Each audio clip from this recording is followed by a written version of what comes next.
Bismillahirrahmanirrahim. Assalamualaikum warahmatullahi wabarakatuh. Alhamdulillahirabbil alamin.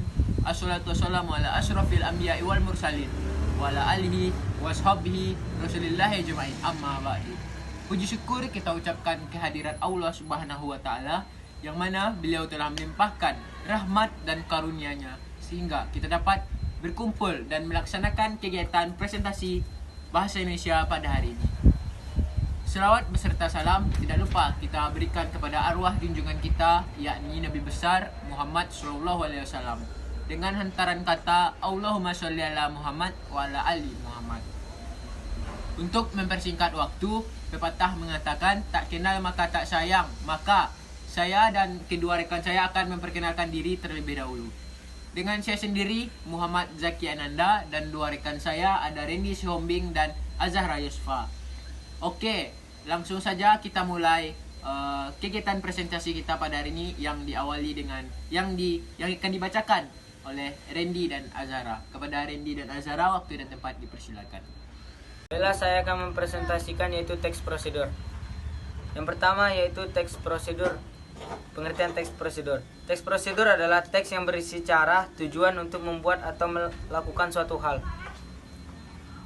dengan langkah demi langkah yang tepat secara berurutan sehingga menghasilkan suatu tujuan yang diinginkan.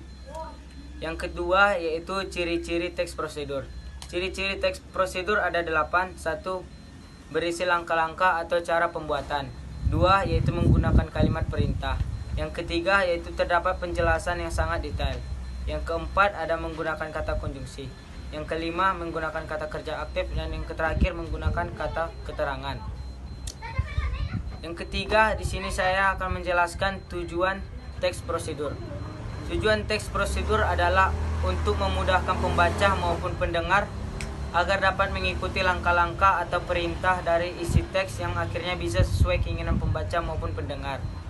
Selanjutnya saya akan menjelaskan jenis-jenis teks prosedur. Yang pertama, teks prosedur sederhana. Yang kedua, teks prosedur kompleks. Yang ketiga, teks prosedur protokol. Dan selanjutnya, kaidah kebahasaan. Yang pertama, ada kalimat imperatif, dalam kurung kalimat mengandung perintah. Yang kedua, kalimat deklaratif, yaitu kalimat berisi pernyataan. Yang ketiga ada kalimat interrogatif atau kalimat berisi pertanyaan. Yang keempat, konjungsi temporal atau merupakan kata penghubung. Yang kelima, verba material dan tingkah laku atau perbuatan yang mengacu pada tindakan, perbuatan yang mengacu pada tindakan dan perbuatan berdasarkan ungkapan. Dan yang keenam, partisipan manusia. Yang ketujuh dan yang terakhir, bilangan penanda. Selanjutnya, struktur dari teks prosedur. Struktur dari teks prosedur yang pertama ada tujuan, yang kedua ada alat dan bahan, yang ketiga langkah-langkah, dan yang keempat penutup. Contoh dari teks prosedur tersebut yaitu seperti cara pembuatan es krim mangga. Yang pertama, kita siapkan alat dan bahan. Yang bahannya terdiri dari 2 buah mangga harum manis, 3 sendok makan gula halus, sendok, wadah, blender, serta susu full cream. Langkah-langkahnya seperti yang pertama, siapkan alat dan bahan. Yang kedua, potong mangga terlebih dahulu lalu cuci sampai bersih.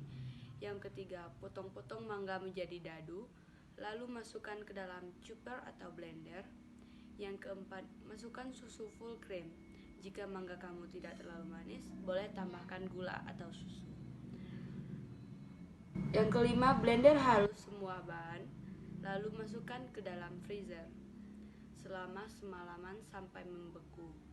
Setelah membeku, es krim mangga siap disajikan dan kamu bisa tambahkan ke dalam roti atau bisa langsung dimakan.